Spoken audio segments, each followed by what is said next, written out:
Hi hello friends, ನಮಸ್ತೆ. ಇದು ಭಾನುವಾರದ ಮಿನಿಲಾಗ್. ರಸಸಪ್ತಮಿ ಇತ್ತು ಅವತ್ತು. ಹಾಗಾಗಿ ಬೆಳಗ್ಗೆ ಬೇಗ ಎದ್ದು ಮನೆಯೆಲ್ಲ ಕ್ಲೀನ್ ಮಾಡಿಕೊಂಡು ಸ್ನಾನಕ್ಕೆ ಹೊರಟೆ.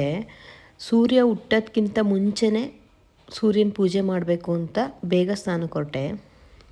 ಸ್ನಾನ ಮುಗಿಸ್ಕೊಂಬಂದು ದೇವ್ರ ಮನೆ ಕ್ಲೀನ್ ಮಾಡಿರಲಿಲ್ಲ, ಮಾಡ್ಕೊಳ್ಳೋಣ ಅಂತ ಹೊರಟೆ. ರಸಸಪ್ತಮಿ ಆಗಿರೋದ್ರಿಂದ ಈಚೆ ಎಲ್ಲ ರಂಗೋಲೆ ಬಿಟ್ಟೆ. ಈಚೆ ದೀಪ ಹಚ್ಚಕ್ಕೆ ಎಕ್ಕದೆಲೆ ತಂದು ರೆಡಿ ಮಾಡ್ಕೊತಾ ಇದ್ದೀನಿ. ಒಂದು ಪ್ಲೇಟಿಗೆ ಗೋಧಿ ಹಾಕಿ ಅದ್ರ ಮೇಲೆ ಎಕ್ಕದೆಲೆ ಇಟ್ಟು ದೀಪ ಹಚ್ಚಕ್ಕೆ ರೆಡಿ ಮಾಡ್ಕೊಂಡೆ. ಸಪ್ತಮಿ ಆಗಿರೋದ್ರಿಂದ ದೇವ್ರ ಮನೆ ಎಲ್ಲ ಕ್ಲೀನಾಗಿ ತೊಳ್ಕೊಂಡು ಪೂಜೆ ಮುಗಿಸ್ಕೊಂಡೆ. ಇನ್ನು ಸೂರ್ಯ ಹುಟ್ಟೋ ಅಷ್ಟೊತ್ತಿಗೆ ಈಚೆ ಪೂಜೆ ಮಾಡಬೇಕು, ಹಂಗಾಗಿ ಎಲ್ಲ ರೆಡಿ ಮಾಡ್ಕೊಂಡಿದ್ದೀನಿ ಈಚೆ ಪೂಜೆ ಮಾಡೋಕ್ಕೆ.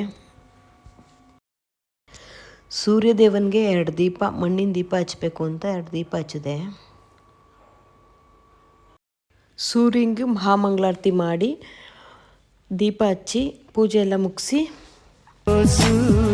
ಊರಲ್ಲಿ ನಾಗರಪ್ಪ ಇತ್ತು, ಹಾಗಾಗಿ ಬೆಳಗ್ಗೆ ಬೇಗ ಇದ್ದು ಪೂಜೆ ಎಲ್ಲ ಮುಗಿಸಿ ನಾನು ಸೋನು ಊರಿಗೆ ಹೊರಟ್ವಿ. ಬಾಯ್ ಫ್ರೆಂಡ್ಸ್, ನೆಕ್ಸ್ಟ್ ವಿಡಿಯೋದಲ್ಲಿ ಸಿಗೋಣ. ಬಾಯ್.